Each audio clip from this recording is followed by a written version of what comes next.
Bonjour à tous, Sébastien Montage, je suis réalisateur essentiellement dans les sports outdoor et je voudrais vous parler de cette caméra 360, la Theta S, que j'ai découvert il y a 6-8 mois maintenant et qui m'a complètement bluffé par rapport aux possibilités. Je trouve que c'est une caméra qui est très intéressante, elle est abordable financièrement et elle est surtout abordable au niveau de la technologie. C'est pas la peine d'être un expert en assemblage d'images ou autres pour faire des choses assez rapidement.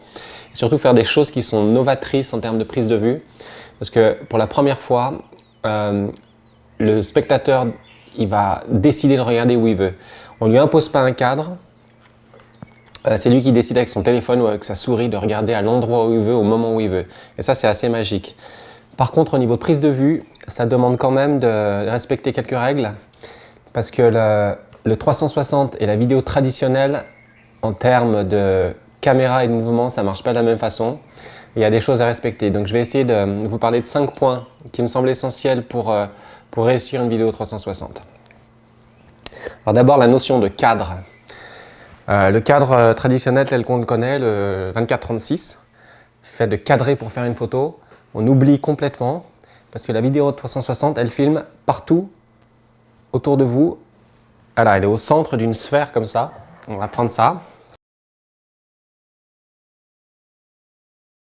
Quand vous avez cette caméra à la main, il faut bien vous dire que ça se montre comme une vidéo traditionnelle, mais ça ne se regarde pas de la même façon. C'est-à-dire que la personne qui regarde, elle va regarder à la fois avec son téléphone, elle va regarder des petites portions de sa sphère. Donc elle va décider de regarder où elle veut, mais elle a besoin d'appréhender le sujet, d'appréhender l'environnement. Imaginez que vous êtes sur les Champs-Élysées, dans une voiture, vous connaissez bien cette avenue, mais vous avez des potes qui sont venus et qui ne sont jamais venus à Paris. Ils ont besoin de profiter de toute cette architecture, de tout ce côté grandiose. Si vous commencez à quitter les Champs-Élysées pour prendre une rue à droite, une rue à gauche et tout, ils vont louper plein de choses. Donc vous, dans votre prise de vue, vous tenez cette caméra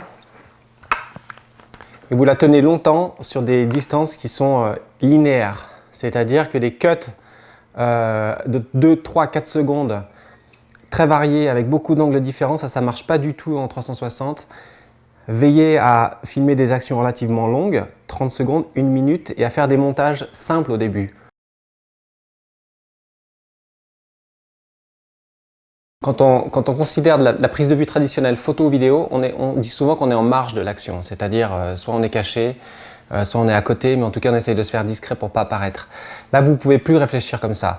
Vous devez nécessairement être au centre de l'action, et c'est vous qui organisez votre monde virtuel. Vous êtes au centre de ça, vous avez conscience maintenant que vous êtes dans une sphère, que tout se voit, que rien donc n'est pardonnable, rien ne peut se cacher. Ici, il y a 2 lentilles. Voilà. Les règles du jeu, elles sont différentes. On a 2 lentilles et c'est une boule. Donc là, c'est même pas la peine d'essayer d'être en retrait. Vous êtes au milieu et c'est à vous d'être le chef d'orchestre et de dire et d'organiser votre monde autour de ça.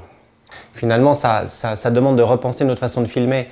Les courbes, les montées, les descentes, c'est pas forcément bon pour quelqu'un qui est statique devant son téléphone et qui lui décide. Donc après, c'est aussi très créatif, c'est-à-dire qu'on peut imaginer plein de choses. Par exemple, un drone. Donc voilà, j'ai essayé un petit peu le drone, il peut m'amener cette trajectoire très fluide et très linéaire que je recherche. Et donc je me suis amusé à essayer de le faire voler d'une façon fluide avec cette caméra 360. C'est très intéressant. C'est très intéressant parce qu'on voit un paysage, mais on voit aussi le drone qui a lui-même un outil séduisant et tout cet écosystème finalement il fait quelque chose de sympa.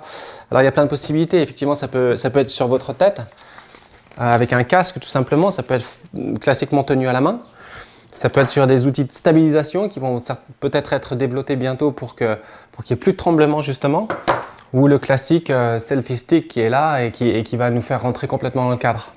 Donc on regarde absolument où on veut. Imaginez qu'en skiant, encore une fois, et vous regardez les spatules à l'arrière, c'est des choses que vous ne pouvez pas voir d'habitude. Donc je vous encourage à aller chercher des lieux qui sont singuliers également, ou des activités qui sont propices à la 360. Par exemple, le parapente. Le parapente, par définition, on est au milieu de plein de choses. On est dans le ciel, donc le sol est en dessous, les nuages sont là, il peut y avoir un pilote et un passager, etc.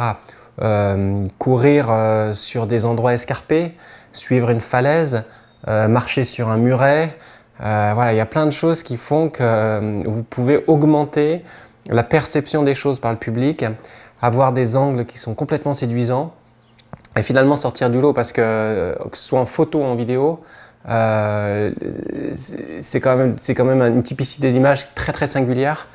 Et voilà, les gens qui voient ça, et surtout avec cette technologie du téléphone, avec cette capacité à choisir où on regarde, ce qui fait que pour moi c'est quelque chose de très séduisant. Donc voilà, j'espère que vous avez appris 2-3 choses, et puis je vous encourage à tester cette 360. Ricoh.